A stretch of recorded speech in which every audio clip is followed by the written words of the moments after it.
Hello' guys, স্বাগতম জনাইছোঁ মোৰ অন্য এক ব্লগলৈ। আশা ৰাখিছোঁ আপোনালোক সকলো ভালেই আছে। আজি এটা নতুন ভিডিঅ' লৈ আহিছোঁ আপোনালোকৰ ওচৰলৈ। আজি আচলতে মই জলফাইৰ আচাৰ বনাম বুলি ভাবিছোঁ, কাৰণ প্ৰতি বছৰে এনেকুৱা দিনত জলফাইৰ আচাৰ বনাওঁৱেই। আৰু এইকেইদিন বজাৰত জলফাই খুব ওলাইছে, কাৰণ ইয়াৰ পিছত আৰু জলফাই পোৱা নাযাব। আৰু যিহেতু ঘৰত গছ নাই, গতিকে ভাবিলোঁ জলফাইৰ আচাৰ বনাওঁ আৰু আপোনালোকৰ লগতে শ্বেয়াৰ কৰোঁ মইনো জলফাইৰ আচাৰ কেনেদৰে বনাম। কাৰণ সকলোৰে কিছুমান নিজা নিজা কৌশল থাকে দিয়কচোন, সকলোৰে পদ্ধতি বেলেগ বেলেগ থাকে জলফাইৰ আচাৰ বনোৱা। আৰু মইনো কি পদ্ধতিত জলফাইৰ আচাৰ বনাওঁ সেয়া আপোনালোকৰ লগতো শ্বেয়াৰ কৰোঁ বুলি ভাবিলোঁ। আশা কৰোঁ আপোনালোকৰ ভাল লাগিব, আৰু যিসকলে বনাম বুলি ভাবি আছে তেখেতসকলৰ সুবিধা হ'ব, সেই ভাবিয়ে ভিডিঅ'টো বনাম বুলি ভাবিলোঁ। আৰু এতিয়া 9:30 বাজিছে চাগে। এখেতক মই বজাৰত পঠাইছোঁ জলফাই আনিব, আৰু কিবা কিবি অকণমান কাম আছে, সেইখিনি কৰি লওঁ। তাৰপিছত আকৌ ভিডিঅ'টো ষ্টাৰ্ট কৰিম। চাই দেখিবচোন ভিডিঅ'টো। আৰু যদি ভিডিঅ'টো ভাল লাগে তেতিয়াহ'লে প্লিজ লাইক, কমেণ্ট আৰু চেনেলটো ছাবস্ক্ৰাইব কৰি দিব, আৰু কাষতে থকা বেল আইকনটো দবাই দিব। তেতিয়া মোৰ আহিবলগীয়া নেক্সট ভিডিঅ'সমূহ আপোনালোকে পাব। চাই থাকিবচোন ভিডিঅ'টো। আৰু এতিয়া মই জলফাইখিনি এনেদৰে উলিয়াই লৈছোঁ। ইয়াত 2 কেজি জলফাই আছে, আৰু ইয়াত ঠাৰিকেইডাল প্ৰথমে মই গুচাই ল'ম এটা এটাকৈ। তাৰপিছত ভালদৰে ধুই চাফ চিকুণ কৰি ল'ম জলফাইকেইটা।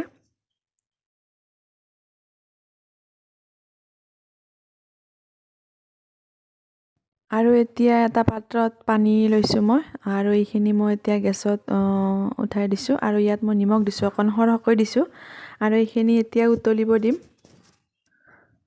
জলফাইকেইটা অকণ পকি যোৱাৰ নিচিনা হৈছে, সেইবাবে মই গেছৰ পানীখিনি ভালদৰে উতলি অহাৰ পিছত মই গেছটো অফ কৰি দিছোঁ, আৰু ইয়াত জলফাইকেইটা দিম। কাৰণ বেছিকৈ সিজি গ'লে ভাল নালাগিব, কাৰণ টেঙাটো গুচি যাব। টেঙাটো অকণ টেঙা হৈ থাকিলে ভাল লাগে জলফাইৰ আচাৰ। সেইবাবে মই গেছটো অফ কৰি দিছোঁ, আৰু 5 মিনিটমান সময়ৰ কাৰণে এনেদৰে ৰাখি দিম গৰম পানীখিনিত। তাৰপিছত মই এইখিনি এনেদৰে পানীখিনি যাব দিছোঁ, আৰু আধা ঘণ্টামান সময়ৰ কাৰণে ঠাণ্ডা হ'ব দিম। আৰু এখন ট্ৰে লৈছোঁ, ট্ৰেখনৰ ওপৰত মই বাতৰি কাগজ লৈছোঁ, আৰু ইয়াত জলফাইকেইটা মই এটা এটাকৈ এনেদৰে চেপেটা কৰি দিম। আৰু গোটেইখিনি মই সেই কৰি নিদিওঁ, অকণ মানে এনেদৰে ভাঙি দিছোঁ জলফাইকেইটা।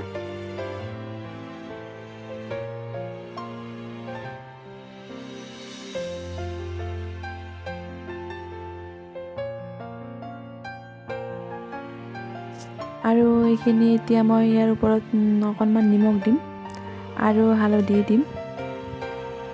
আৰু নিমখ আৰু হালধি দিয়াৰ পিছত এইখিনি মই অকণমান সানি ল'ম। তাৰপিছত আজি যিহেতু ৰ'দটো খুব চোকা, গতিকে এদিন 3 ঘণ্টামান সময়ৰ কাৰণে মই গোটেইখিনি ৰ'দত দিম।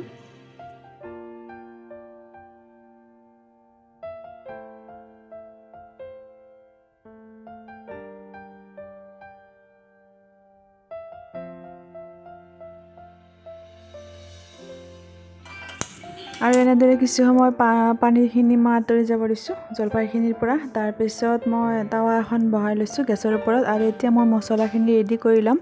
আৰু ইয়াৰ বাবে মই 5 ফোৰণ লৈছোঁ 3 চামুচমান জোখাৰে, আৰু মই মিঠি গুটিও লৈছোঁ।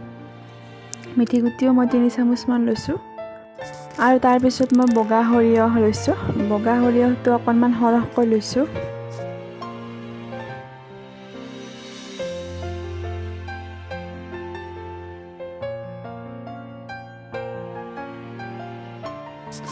আৰু জিৰা দিছোঁ 2 চামুচমান। আৰু এতিয়া মই গোটেইখিনি মছলা অকণমান গৰম কৰি ল'ম। গৰম কৰি লোৱাৰ পিছত এইখিনি মই এটা পাত্ৰত অকণমান সময় ঠাণ্ডা হ'ব দিয়াৰ পিছত এইখিনি মই মিক্সিত পিচি ল'ম।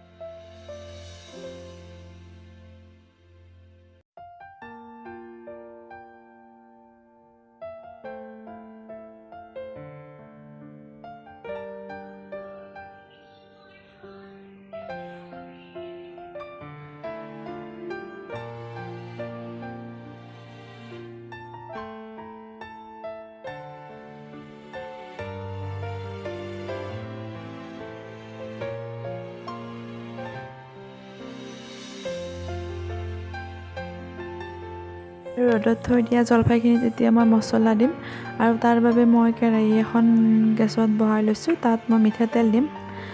বহুত বেছি মিঠাতেল ব্যৱহাৰ নকৰোঁ, কাৰণ জলফাই কেইদিনমান বৈয়ামত ষ্ট'ৰ কৰি থোৱাৰ পিছত তাৰ পৰা তেল ওলায়। গতিকে যিখিনি নহ'লে নহয় সেইখিনিয়ে মই তেল দিম। আৰু তেলখিনি একদম উতলিব দিছোঁ আৰু তাত 3 খিলা তেজপাত দিছোঁ আৰু তাৰপিছত মই জলফাইখিনি তাত দি দিম।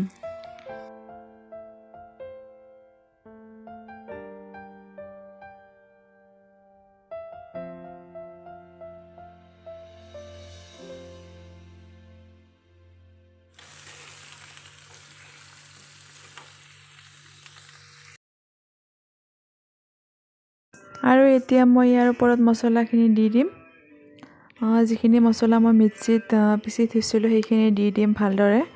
আৰু এইখিনি তাৰপিছত মই শুকান জলকীয়া দিব লাগিছিল, কাৰণ শুকান জলকীয়া বৰ্তমান মোৰ লগত নাই। সেইবাবে মই জলকীয়াৰ গুড়ি আছিল, সেই জলকীয়াৰ গুড়িয়ে 3 চামুচমান দি দিলোঁ। কাৰণ জলকীয়াৰ গুড়িখিনি ভাল আৰু জ্বলা আছে বহুত, সেইবাবে মই জলকীয়াৰ গুড়ি দিলোঁ। আৰু কাৰণ জলকীয়াৰ গুড়ি দিলে কালাৰটো অকণ দেখিবলৈ ভাল হয়, সেইবাবে তাৰপিছত মই গোটেইখিনি ভালদৰে মিক্স কৰি ল'ম। মিক্স কৰি লোৱাৰ পিছত কিছু সময় এনেদৰে ভালকৈ মিক্স কৰি ল'ম। তাৰপিছত অকণমান সময় ঠাণ্ডা হ'ব দিম। ঠাণ্ডা হোৱাৰ পিছত মই এইখিনি বটলত ষ্ট'ৰ কৰি থ'ম। আৰু এয়া মোৰ জলফাইৰ আচাৰ হৈ গ'ল।